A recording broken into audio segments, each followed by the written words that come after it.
Assalamualaikum warahmatullahi wabarakatuh. Sebelumnya, selamat untuk adik-adik yang telah naik ke kelas 9. Semoga tambah semangat ya belajarnya. Saatnya kita belajar lagi nih.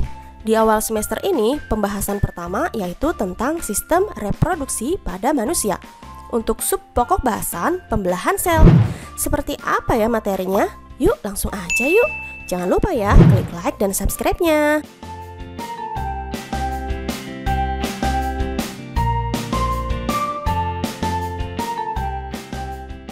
Kenapa sih kita bisa tinggi dan tumbuh besar? Makan, minum susu, olahraga. Oke, jawaban-jawaban itu tidak ada yang salah kok. Sebagai makhluk hidup, manusia mempunyai ciri tumbuh dan berkembang. Dari bayi sampai dewasa. Tumbuh dan berkembang ditentukan oleh jumlah dan ukuran sel di dalam tubuh kita. Semakin banyak dan besar sel tubuh, tentu akan membuat kita semakin tumbuh tinggi. Agar sel bertambah banyak dan besar, maka sel akan membelah. Nah, itulah yang akan kita pelajari hari ini. Tujuan pembelahan sel diantaranya, yang pertama untuk pertumbuhan. Seperti pemaparan sebelumnya, kita bisa tumbuh tinggi karena sel membelah terus-menerus. Akhirnya banyak dan besar. Yang kedua, perbaikan tubuh yang rusak. Jika tangan kita terluka, lama-kelamaan luka itu akan mengering dan akan tertutup dengan sendirinya. Hal itu akibat sel-sel di sekitar bagian tubuh yang luka mengalami proses regenerasi sel. Sehingga sel membelah dan akhirnya terbentuklah lapisan kulit yang baru. Tujuan pembelahan yang ketiga adalah untuk reproduksi. Reproduksi atau berkembang biak adalah salah satu ciri makhluk hidup. Untuk dapat melestarikan keturunannya, maka makhluk hidup harus bereproduksi. Adik-adik tahu amuba, makhluk hidup bersel satu atau unisel ini berkembang biak dengan cara membelah diri. Dari satu sel membelah jadi 2 sel anak. Begitu seterusnya. Nah, pada video ini kita fokuskan membahas jenis pembelahan pada makhluk hidup multiseluler ya, atau makhluk hidup yang banyak sel. Misalnya, manusia. Pembelahan sel manusia terdiri dari 2 jenis, yaitu mitosis dan meiosis. Sebelum mempelajari apa itu mitosis dan meiosis, adik-adik perlu mengenal terlebih dahulu bagian-bagian sel yang berperan untuk proses pembelahan. Ini adalah satu sel. Setiap sel memiliki inti sel atau nukleus. Inti sel ditutup oleh sebuah membran tipis yang disebut membran inti. Di dalam inti sel terdapat benang-benang pembawa sifat keturunan yang diberi nama kromatin. Di dalamnya terdapat gen yang menentukan sifat individu yang berasal dari orang tuanya. Selain itu, di sekitar inti sel terdapat organel sel bernama sentrosom. Sentrosom ini yang membantu proses pembelahan sel.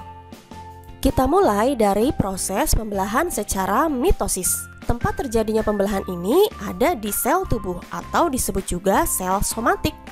Tujuan utamanya untuk pertumbuhan dan perbaikan atau regenerasi sel tubuh yang rusak. Sifat sel anak pada pembelahan mitosis adalah identik. Artinya, sifat sel anak sama dengan sel induk. Mengapa demikian? Karena setelah pembelahan mitosis tidak mengubah jumlah kromosom sel anaknya.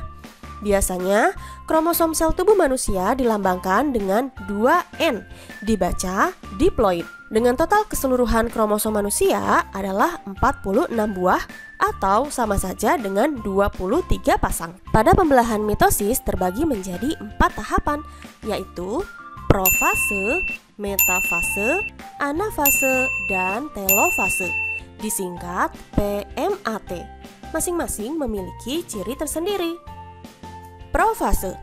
Pada tahap ini, benang-benang kromatin akan menebal dan memendek membentuk kromosom dan akhirnya akan mengganda membentuk kromatid. Membran inti akan menghilang. Sentrosom akan membelah menjadi 2 sentriol dan bergerak ke kutub yang berlawanan. Di tengah kedua sentriol akan ada benang halus yang dinamakan benang spindle. Tahap metafase.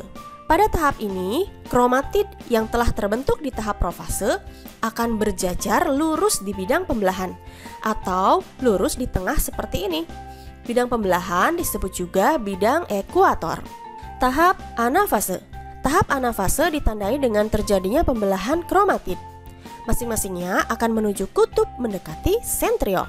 Tahap telofase. Pada tahap akhir ini ditandai adanya proses sitokinesis atau pembelahan plasma sel yang tadinya satu sel akhirnya membelah menjadi 2 sel. Pada tahap telofase juga memiliki ciri berkebalikan dengan profase. Kalau di profase benang kromatin menebal jadi kromosom, nah kalau di telofase dibalik ya, kromosom akan kembali lagi menjadi benang kromatin. Selain itu, membran inti yang tadinya hilang sekarang mulai terbentuk lagi.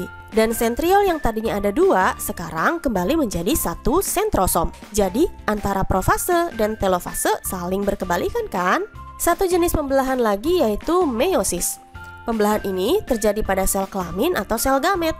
Tujuan utamanya untuk reduksi kromosom atau pengurangan jumlah kromosom agar kromosom pada generasi berikutnya selalu tetap. Karena terjadi pengurangan kromosom, maka sifat sel anak tidak sama dengan sel induknya, atau jumlah kromosom sel anak setengah dari kromosom induknya. Kalau kromosom sel induk 2N atau diploid, maka kromosom anak adalah N, dibaca haploid.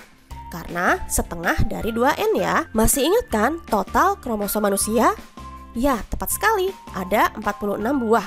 Artinya sebanyak 2N atau diploid sama dengan 46 buah. Jadi, untuk sel anak pada pembelahan meiosis hanya setengahnya saja, yaitu 23 buah. Tahapan yang terjadi pada proses meiosis hampir mirip seperti tahap mitosis.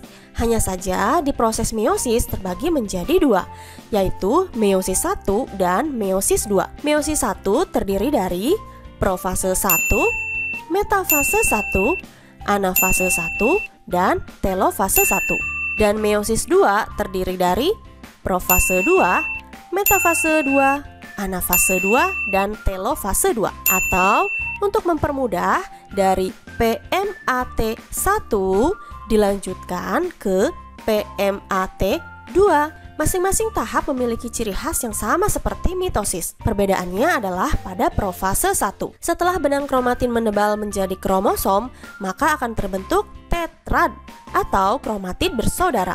Maksudnya kromatidnya ganda.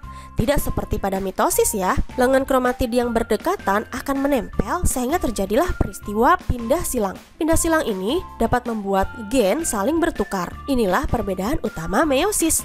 Jadi, jika digambarkan, ada beda warna pada lengan kromatidnya. Untuk ciri yang lain sama saja dengan mitosis.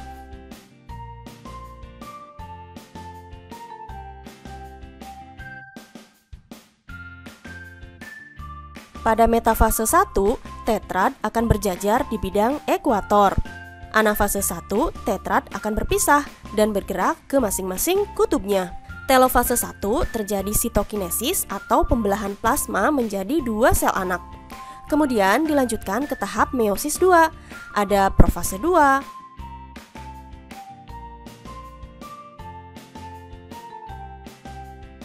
metafase 2, anafase 2, dan telofase 2. Cirinya mirip seperti saat mitosis. Dan akhirnya akan dihasilkan 4 sel anak. Untuk mempermudah membedakan mitosis dan meiosis, perhatikan tabel berikut. Mitosis, tempat sel tubuh atau somatik. Sedangkan meiosis, tempatnya di sel kelamin atau gamet. Tujuan mitosis untuk pertumbuhan dan perbaikan atau regenerasi. Meiosis, reduksi kromosom. Sifat sel anak untuk mitosis sama dengan induk. Sedangkan meiosis tidak sama dengan induk. Kromosom sel anak untuk mitosis 2N atau diploid, sedangkan meiosis N atau haploid.